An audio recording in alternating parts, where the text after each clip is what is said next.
Dried stalks are separated, crushed, and submerged in a plant-based, no-added formaldehyde resin. Kiln circulates air to cure the resin to the stalks. The hemp is then pressed into blocks and baked in the oven. Blocks are then carefully cut to order.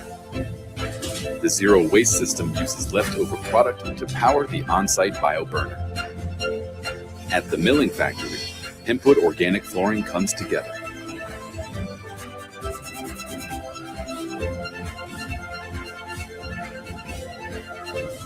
Each piece is then boxed by hand and shipped to customers around the world. See how Hempwood can improve your healthy living space. Visit hempwood.com today.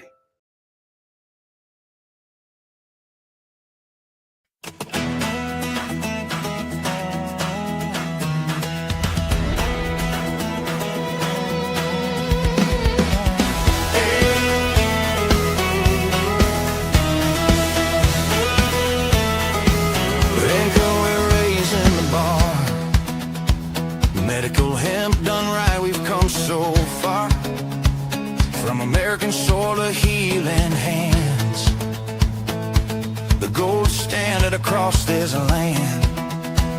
There's a new day dawning on the farm, where the hemp grows tall and the work is hard. Not just any crop, but a healing kind, with standards set and peace of mind. Lab tested, labeled, safe and true. Medical grade is what we do. From the seed to the shelf, we're leading the way. And how we're raising the bar.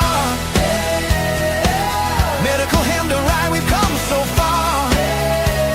From American soil to healing hands, the gold standard across this land. Emma, that's the way it's done. Quality you can trust for everyone. No more guessing what's inside that bottle. No more Wild West, we're full throttle. On a mission for the truth and care. Medical grade hemp everywhere. For the farmers who believe in more. For the families knocking on hope's door. We're building something real, something right. Emma shining bright. Medical hemp done right, we've come so far. From American soil to healing hands, the gold standard across this land. Emma, that's the way it's done. Quality you can trust for everyone.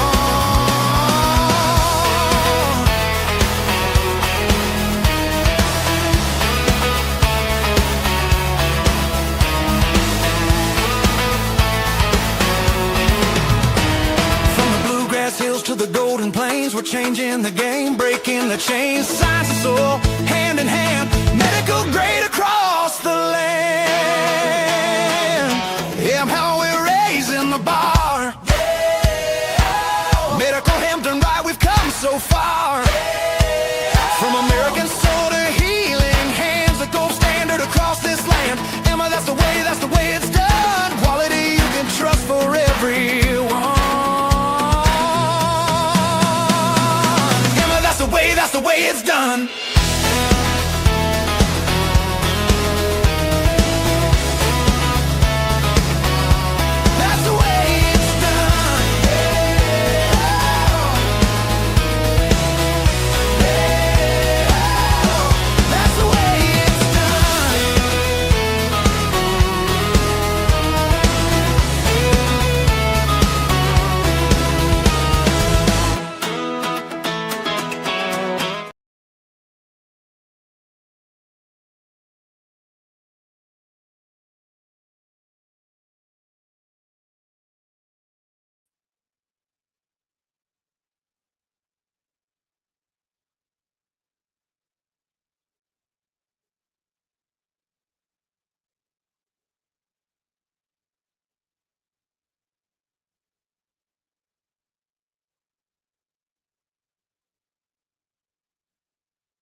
loyal listener and for praying.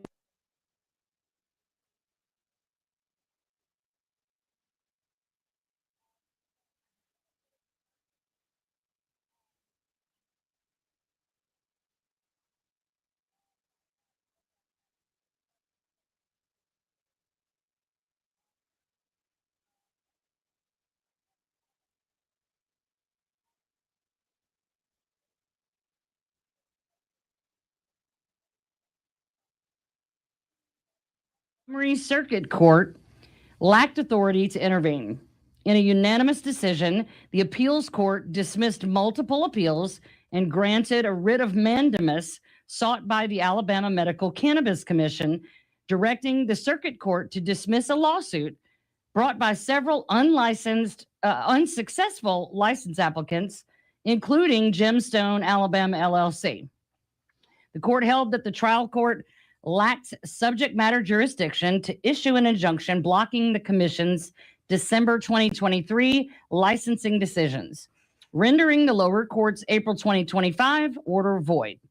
Judges said challenges to the licensing process were premature because the commission has not yet issued final licenses and remains in the investigative hearing phase required under state law. The AMCC meets tomorrow for their regular monthly meeting at 1 p.m. I think if you go to the Alabama Cannabis Coalition Facebook page, they have a Zoom link there that you can actually watch the meeting from wherever you are, and that is tomorrow at 1 p.m. So go check that out. In hemp news, it has now been more than 40 days since HB 445 went into full effect. And as of this broadcast, only one license for retailers has been issued in the Northport area. I think that's around Tuscaloosa. But the city of Mobile has come up with some help for shops applying within the city limits. The Mobile City Council will vote tomorrow, February the 10th, on a new rule for stores that sell consumable hemp products. The rule sets up a 90-day transition period for certain stores to get licensed and approved. Stores that were selling hemp products before January 2026 now need to follow state law and get approval from the city. Only retailers with a license from the Alabama Alcoholic Beverage Control Board can sell consumable hemp products. The stores also need local approval from the city where they are located. This has been a huge issue. This is my personal commentary in the middle. This has been one of the biggest delay tactics, stalling issues, one of the biggest hurdles for all of these businesses. I hear about it almost every single day. So what the 90-day period does is allow the city to be flexible on a case-by-case basis, but the stores must submit a full ABC license application during the 90 days, keep proof of that application on site at all times, stay in compliance with all other city rules. The city can end this flexibility if a license is denied, a store does not pursue licensure, lost my place, or there are safety and compliance problems. The council will review each store's location before approving it for the ABC license. They may consider zoning and land use, the surrounding neighborhood, past code violations, safety, traffic, or operational concerns, and other site-specific factors. The guidelines are not a guarantee of approval. And if this passes tomorrow, if they approve of this ordinance, the city will issue the local approval letter needed for the ABC license. This rule does not create a city license, nor does it change the ABC board's authority. It will be effective immediately. So if they do decide to adopt this rule, it goes into effect right away, which I'm assuming would be tomorrow. I know that our friends at Healthy Harvest and other places, the few other places in Mobile, Cloud9, I know Cordell Harris, Ocean Jones, these guys are really excited because they are all neck deep in this application process. But part of the issue is that this approval from the city is actually part of the paperwork needed for the pre-application. And so they still have to sit down with the ABC board once all that's complete. So we hope to see more people getting licensed and more people able to purchase products locally all over the state. So as soon as we have more information about that, I will let you guys know. Just a note that, as soon as these people are able to sell to you, please go and shop local and support these businesses. Like I said, it's been 40 days since the last phase of HB 445 going to effect has happened, and they have had to take all their hemp products off the shelf. And, just a lot of businesses like CannaBama was, all we had was hemp products. So you can imagine the financial devastation there while they've had to wait on this process. And even with this sort of leniency issue in the city of Mobile, that only applies to the city of Mobile, not the county or any of the other communities around the state, even within Mobile County. So again, we're praying for all of our hemp industry folks that are hanging on, and especially pray for the ones like me who had to let go and let God. So what I alluded to in the beginning is that we've had a little bit of a change. Last week, we had to cancel at the last minute because my producer, my lovely son next to me, had flu A and burnt up with fever. And my other producer was dealing with jury duty. And so we had to cancel. And this week, our guest called me a few hours ago, and he is sick and says that he's having problems with his throat and it wouldn't be good. So, but yes, our guest, Greg Wilson, the founder of Hempwood, fell sick today, had to cancel at the last minute. It seems like everybody's sick with something.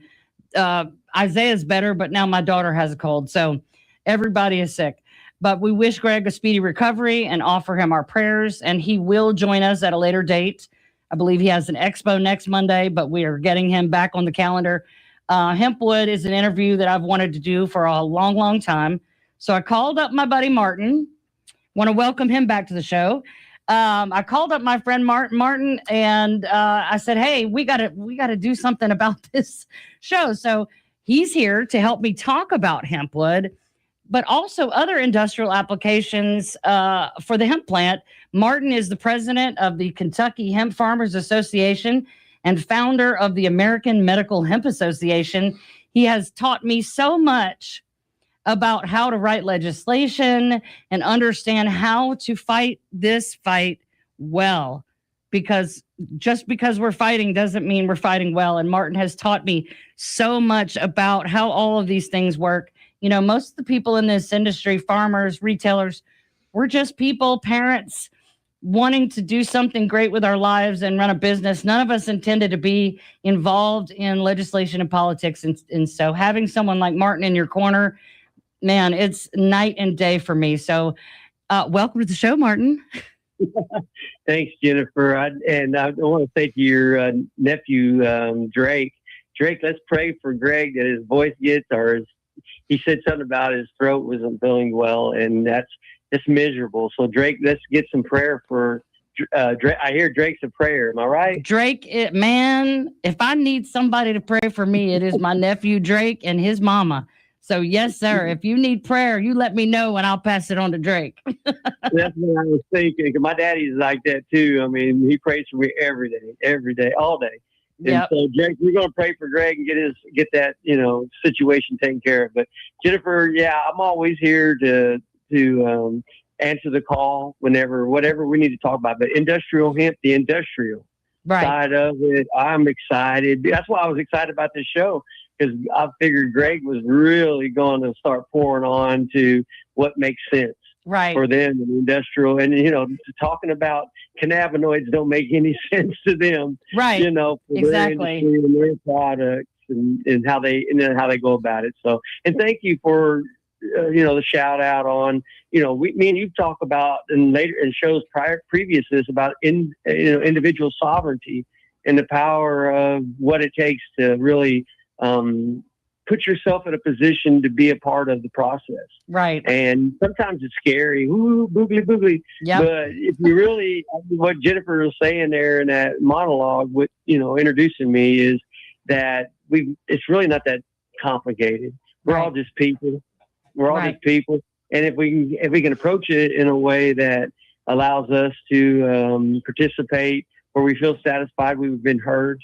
Right. And that's what she's alluding to when she talks about I've spent some time with her just talking about how the sausage, but people would say the sausage is made. Yep. So thank you for that shout out. I've really enjoyed myself exercise. I went in the military and took the oath. So Yeah. that oath means something to me. So to be able to exercise that along with other oath takers in the legislatures across the country. I guess there's no better position to be in. We got to go to break. I'm so sorry. I'm so sorry, Martin. You know how this works. Got to go to break. We'll be right back. We're going to get into some innovation and some legislation. Stay with us.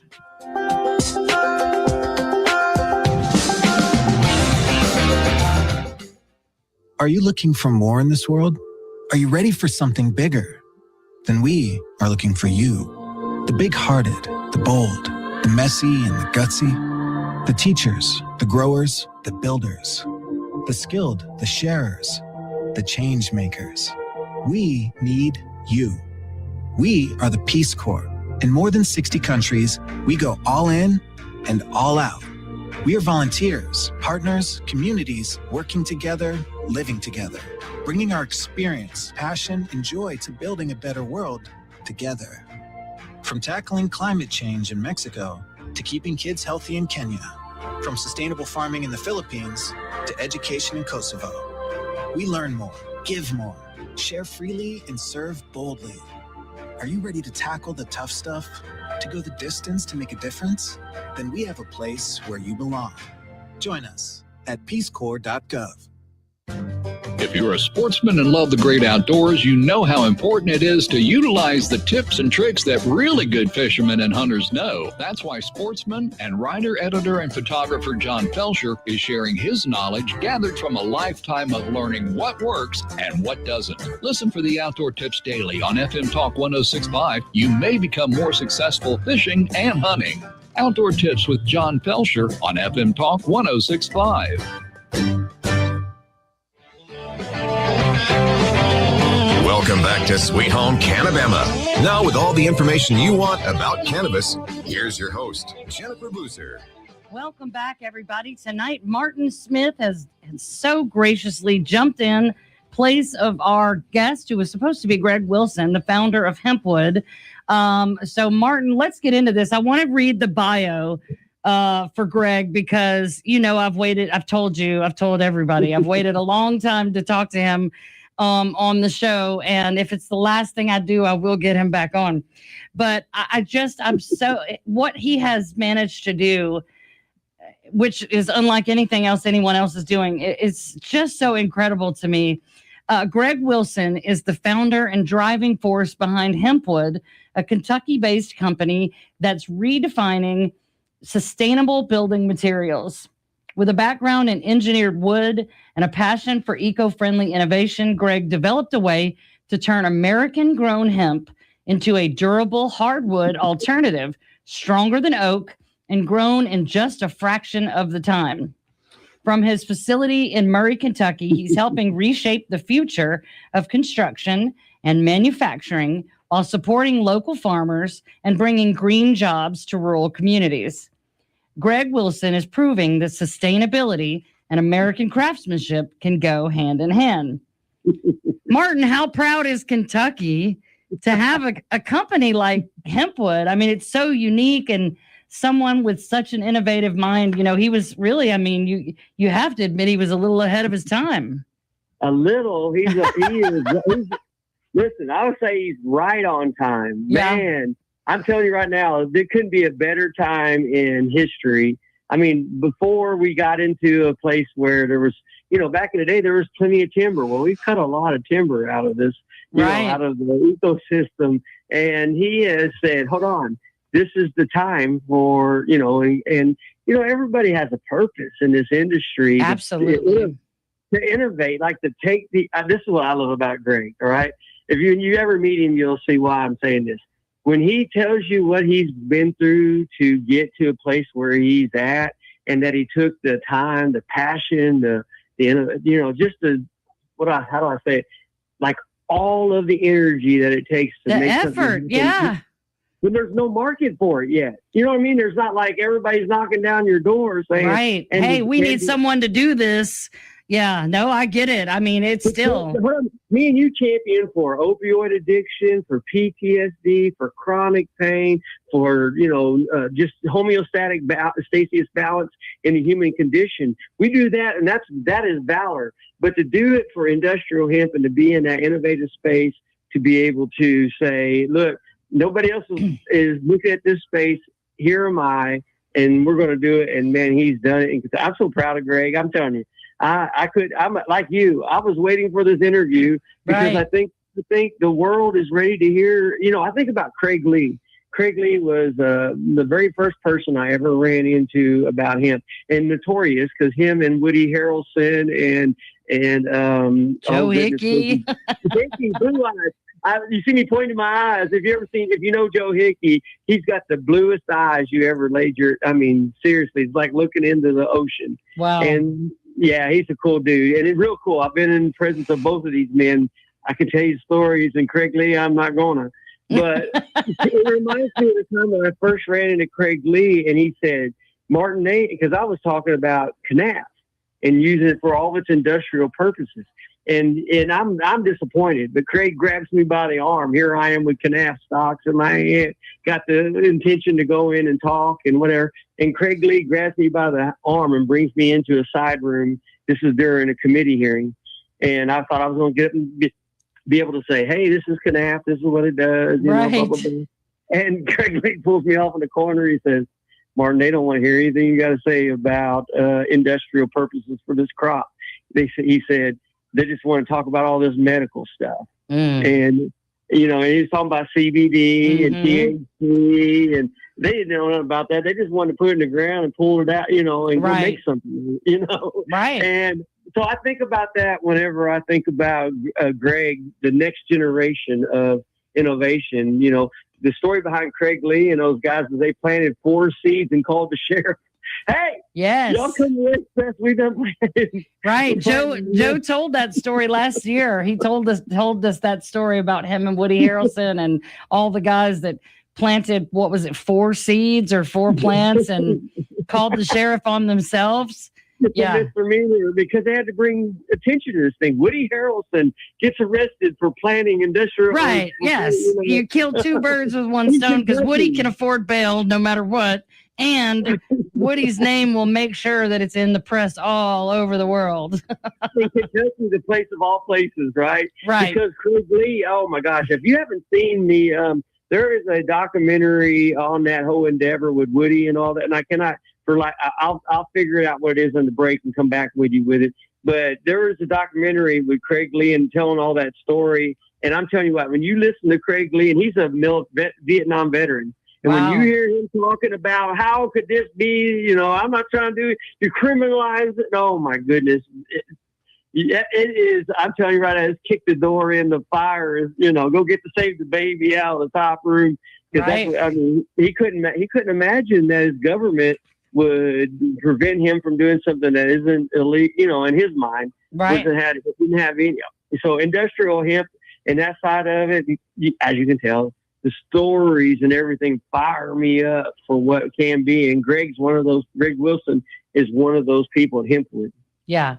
Well, and in case you don't know Hempwood, we played a little video at the beginning of the stream, and I would encourage you to follow them on social media. Go to their brand new website that looks amazing.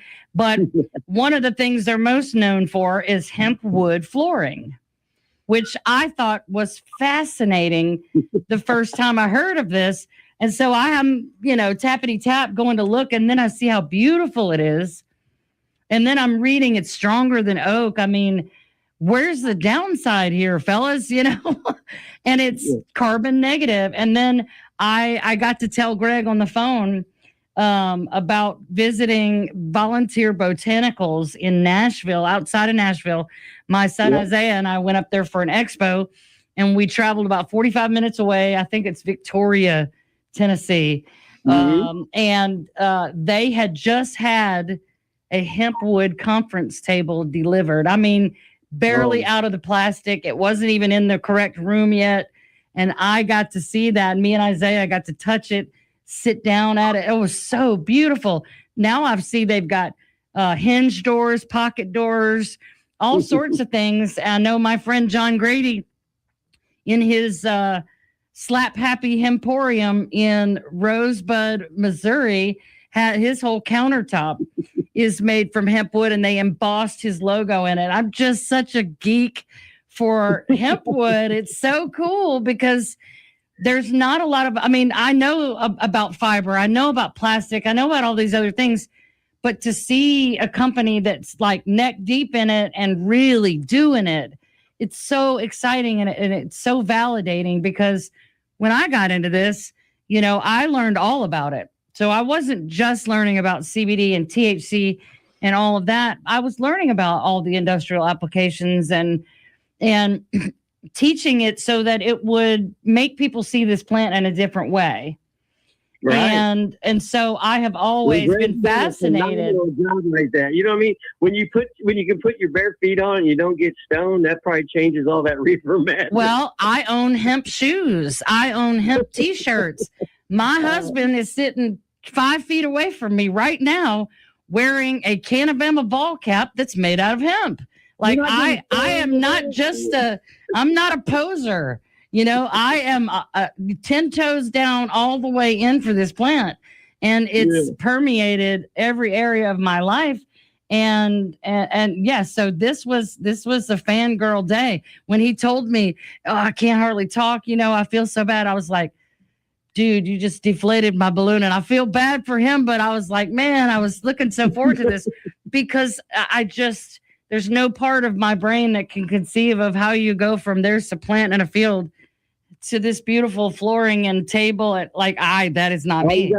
You got to go to the factory and see all the agricultural products that that's around the factory to make this happen. And then when you go in and see the process and you're looking at, oh my God, I can see how they're forming this and compressing it and they waste nothing. They don't waste any part of the plant. It all goes to some kind of use. And I think that that's incredible, and we can talk about, green jobs and energy conservation and environmental factors and all the things. And we will when Greg is here. And I'm so excited for him to kind of break it down for us. But, I wanted to start this show talking specifically about him, even in his absence, because what he's doing is so important. So important. I've interviewed. Think about it. We talk about the executive order that Trump did with the grandmothers, but think about this. Greg's got how many grandbabies are crawling around on hemp floor that he's manufactured, and not in the whole paradigm of what hemp is laying there with grandbabies and babies and toys and dogs laying on it and grandma's carpet and all of that changing all the reefer madness stuff. And that's what I'm so excited about the industrial aspect of it and what Greg does, because it just breaks down. You cannot think of it the same way after you've seen Greg's product. Right. When we come back from the break, more with Martin Smith. Stay with us.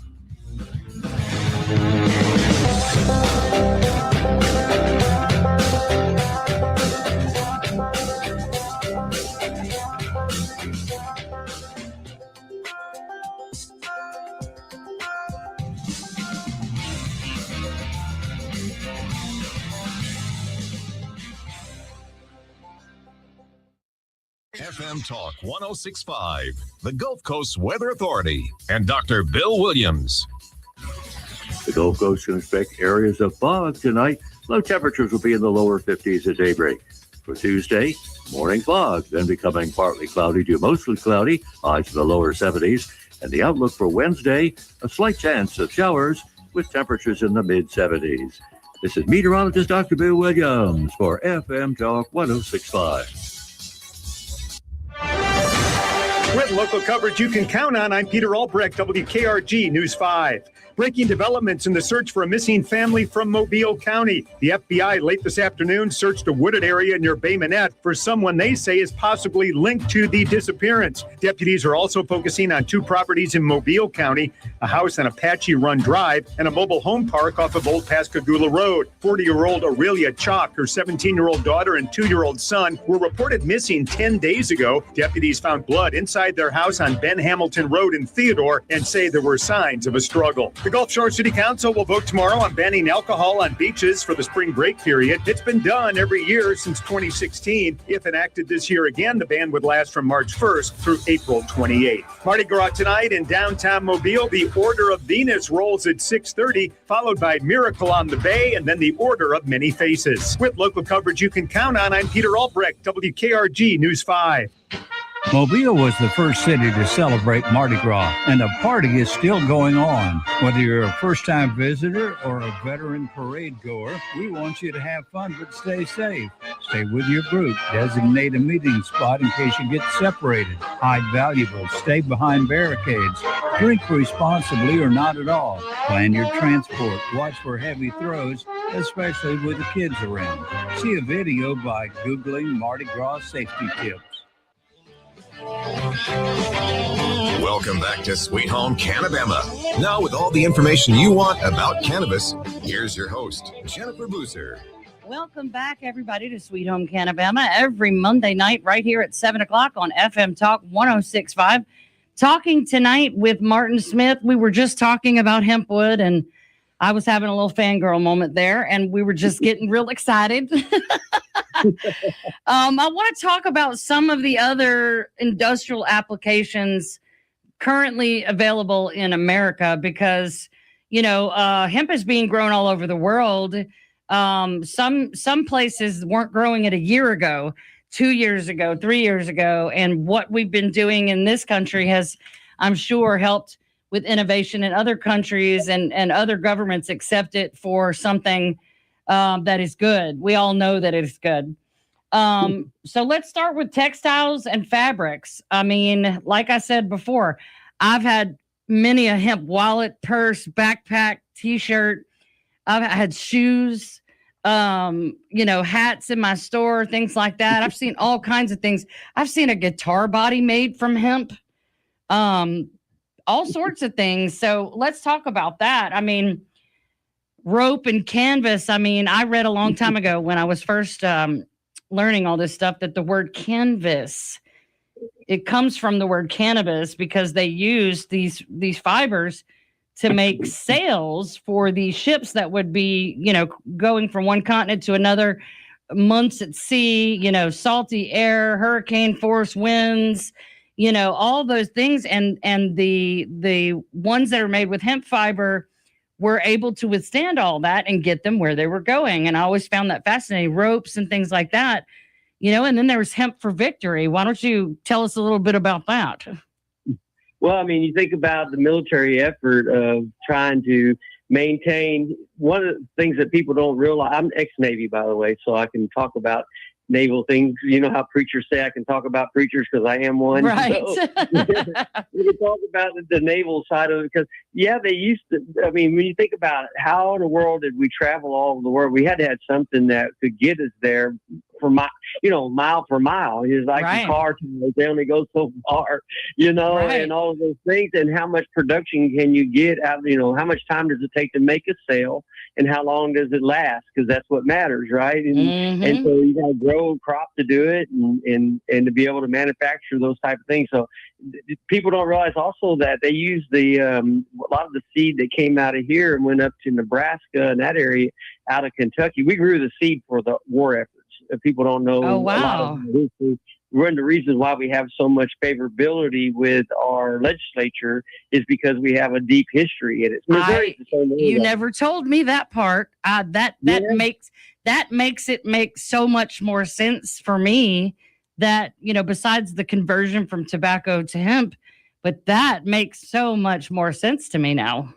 Yeah, the seed came from here, and you think about, well, how come the seed came from Kentucky? Because our people who were colonized here, paid their taxes and you had to grow hemp in order to pay your taxes. Mm-hmm. So in order to pay your taxes, you had to have the best hemp to, per right. acre and we do that, right? Taxes make us do that today anyway, right? We got to get more yield out of our field because that's why I fight for the 1%, aspect because we get at least some more yield right. out of the field so that we can have, we get a better per point. When they buy our hemp from us on that side of the deal, they're buying it with how much CBD it has. You give us more CBD, we get more yield. Right, right.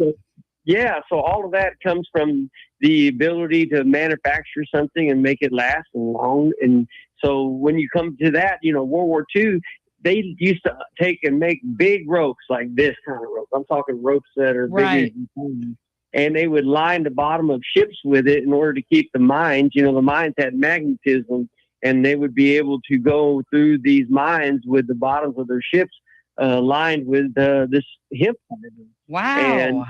But all those seeds. So think about all that, and think Wow. about all of the dungarees and the uniforms, and, That's right. and everything you could think of being made of this crop that created the ability to establish these United States.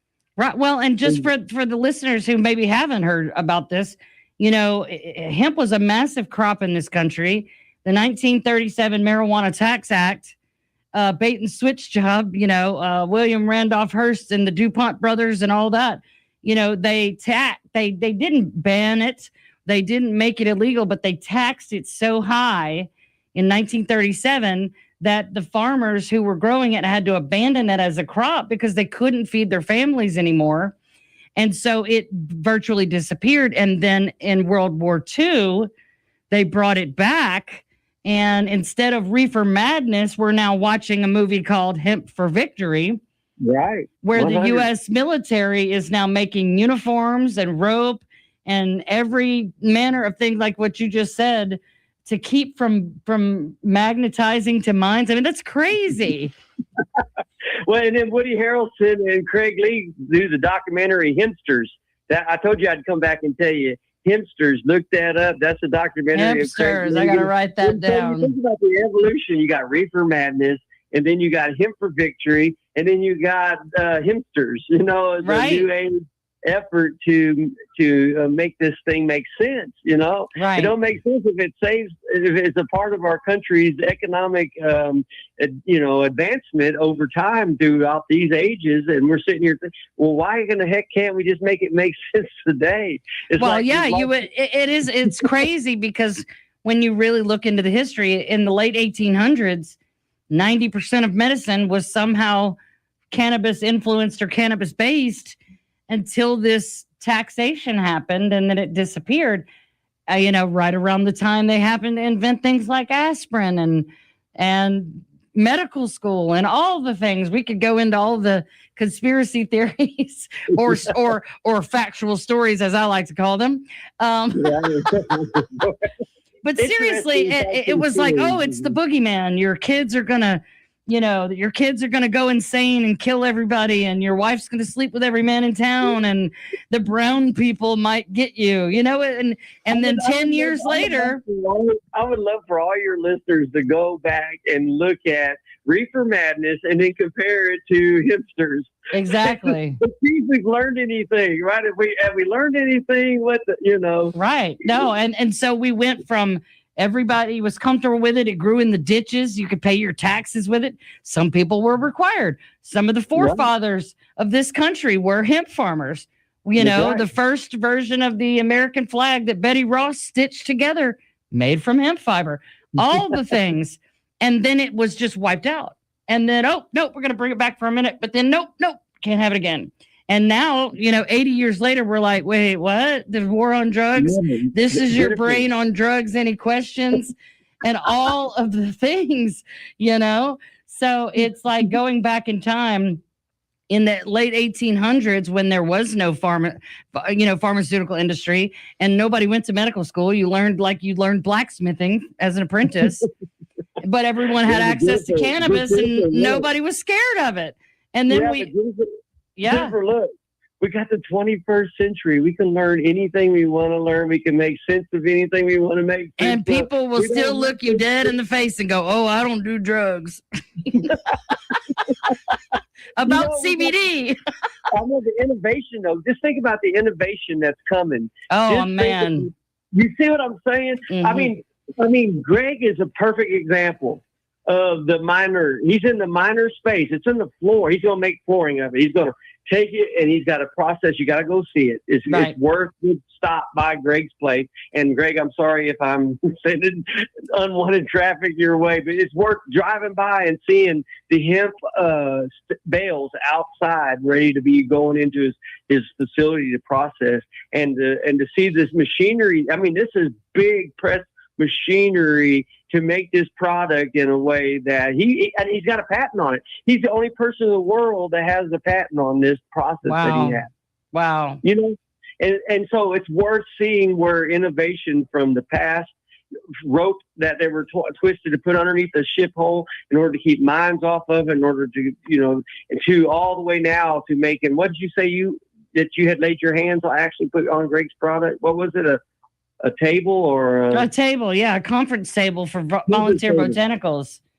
Yeah. And I even have a little sample. I can't even remember. I think I got it at an expo maybe, or somebody mailed it to me, but I even have a little piece of hempwood flooring.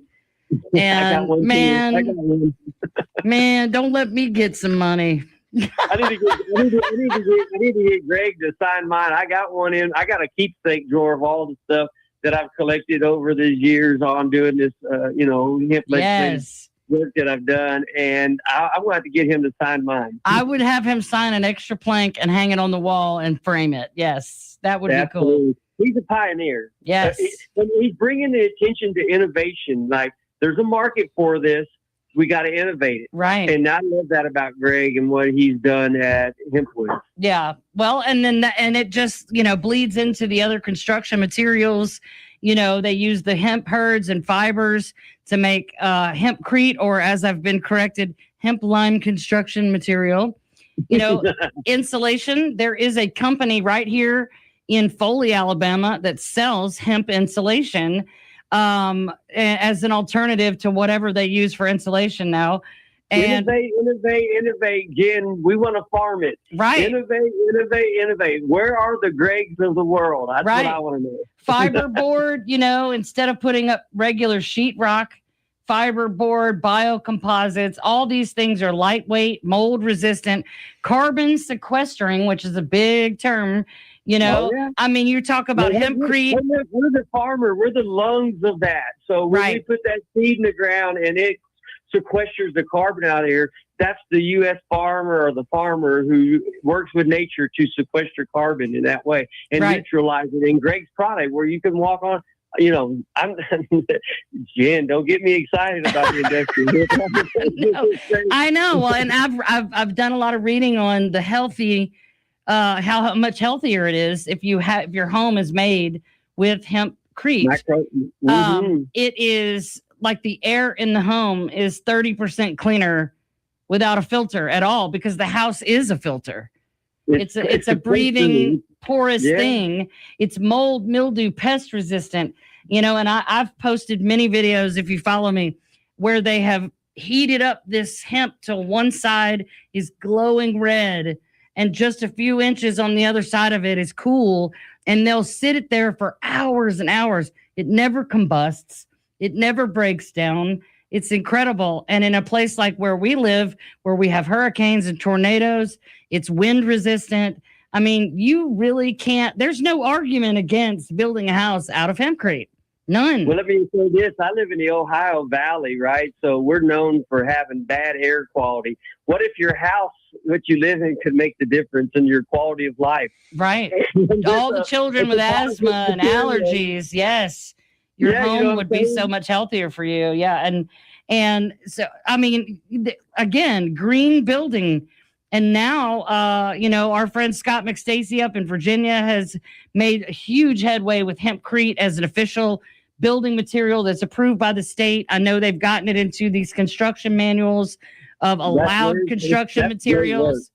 Yeah, so it's very exciting. That's the pioneers. That's what I'm talking about. Where are those pioneers who see being first in those innovative spaces? Right. Because wherever they are is where the industry is. If you're one of those people, I'm interested in who you are. That's right. Let's go. When we come back from the break, we're going to finish up with Martin Smith. Stay with us.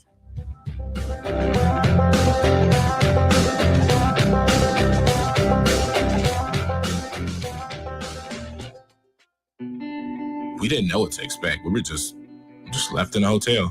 My mom was doing drugs in the house. Tay and Brianna spent years of their childhood in homes that weren't safe. They were placed in foster care and longed for a permanent, loving home. I didn't know what my future was. I wouldn't speak to anyone. I was afraid of everything. With help from the Dave Thomas Foundation for Adoption, Brianna and Tay were adopted and now feel excited about their futures.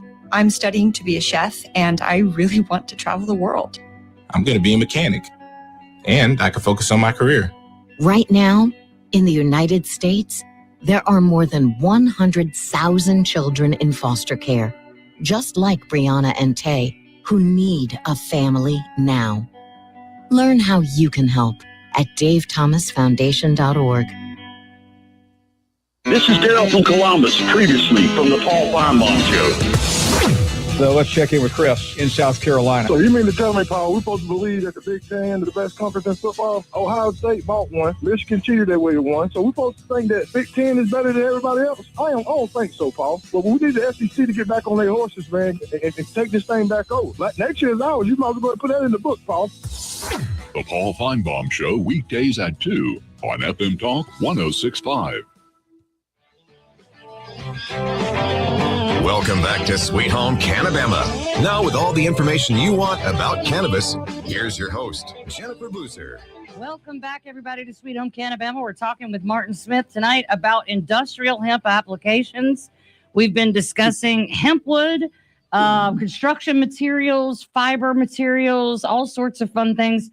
One thing that not a lot of people talk about, and I don't know of anybody who's currently actively doing this, but bioplastics and sustainable packaging. I know that there's a limited amount of stuff out there. I know you can get like plastic forks and knives, things like that, made from hemp. And I know that I've read that if you had a bottle of water that was made from hemp plastic, you toss it out the window, instead of ending up in a landfill for 100,000 years, it biodegrades wherever it is, and within 60 days, you know, and then it makes the soil it fell apart in better for it.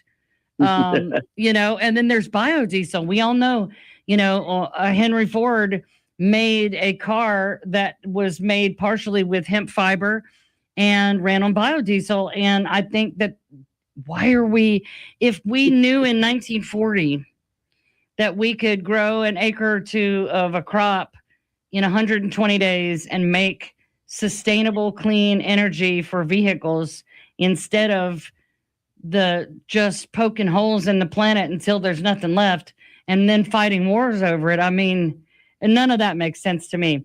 But there's so many other things. I don't want to run out of time because I'm trying to get to the point of the fact that this is all tied together with consumables as of now. Right. And the rules that apply for consumables, such as the 0.3% THC limit or let's burn your crops, when you're talking about varieties that maybe don't even flower before you harvest them. So how do you test those?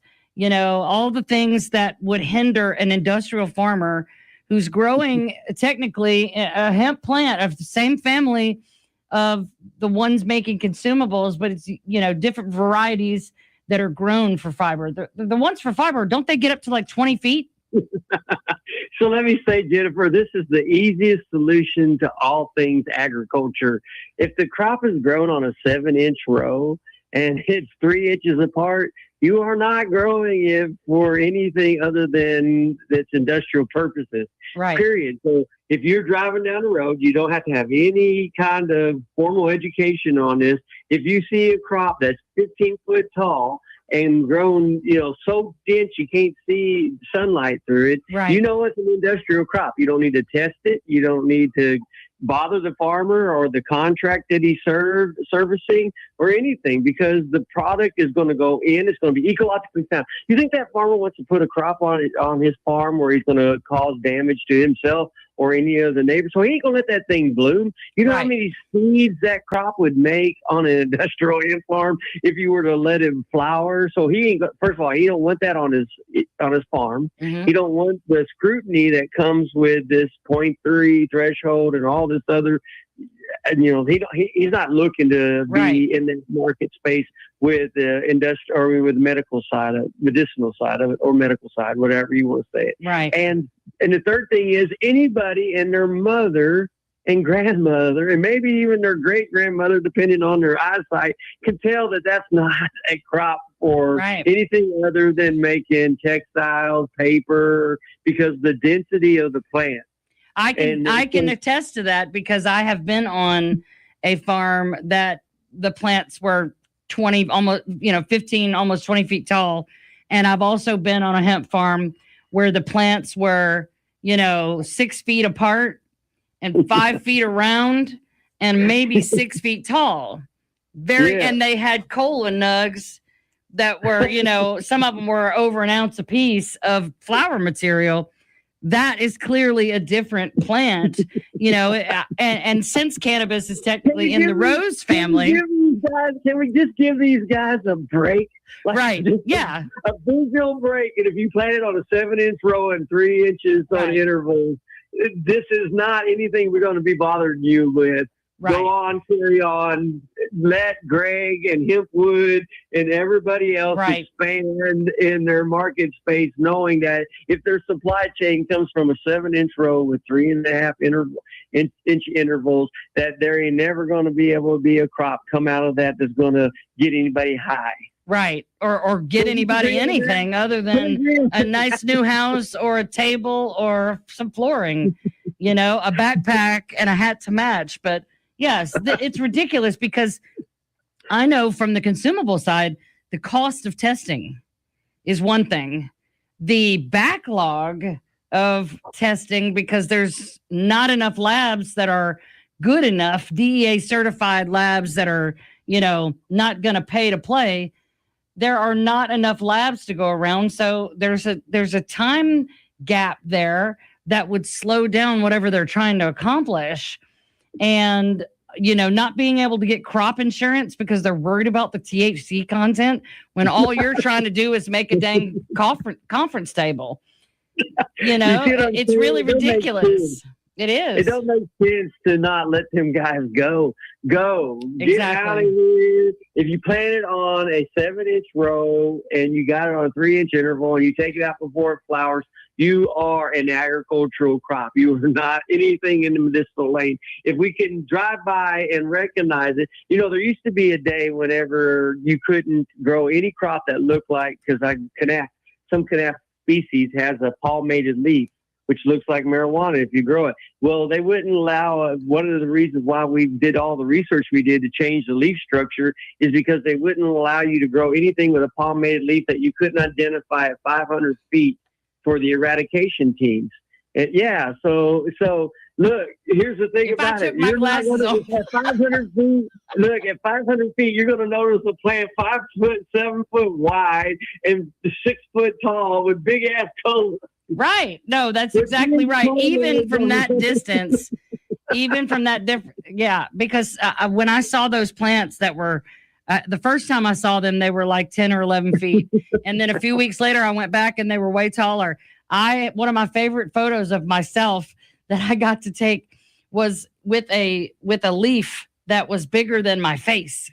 It was huge.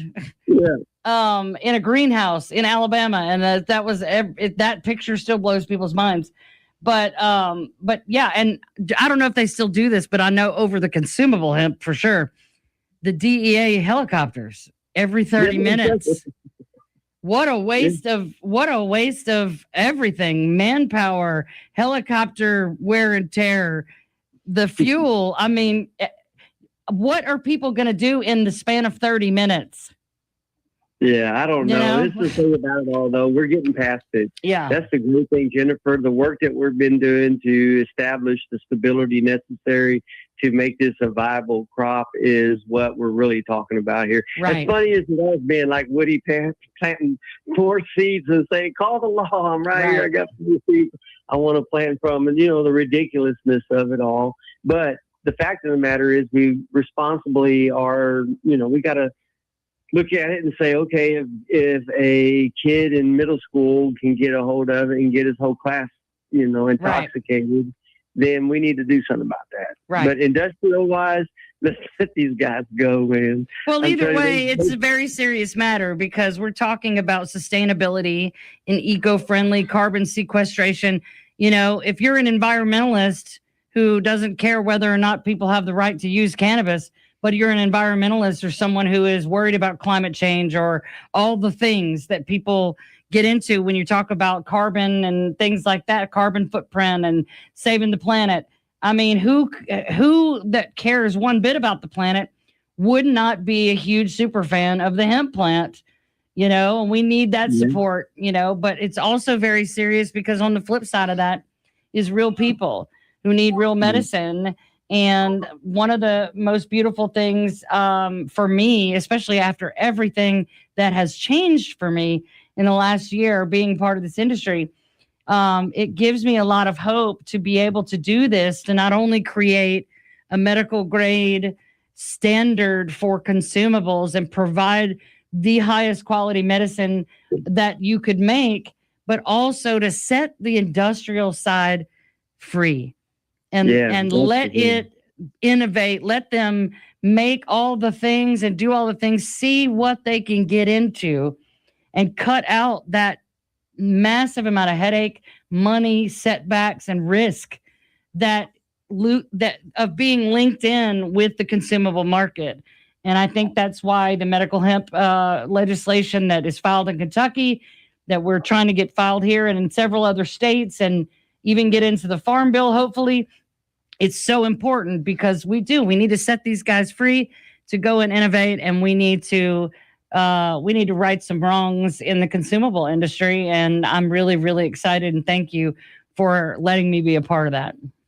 Well, Jennifer, I appreciate you and all the work you have done over the years to maintain your perspective. Thank you so much, Martin. We're out of time for tonight. Thank you so much. And we'll be back next week. Who knows? God bless you. And God bless American Medical Hemp.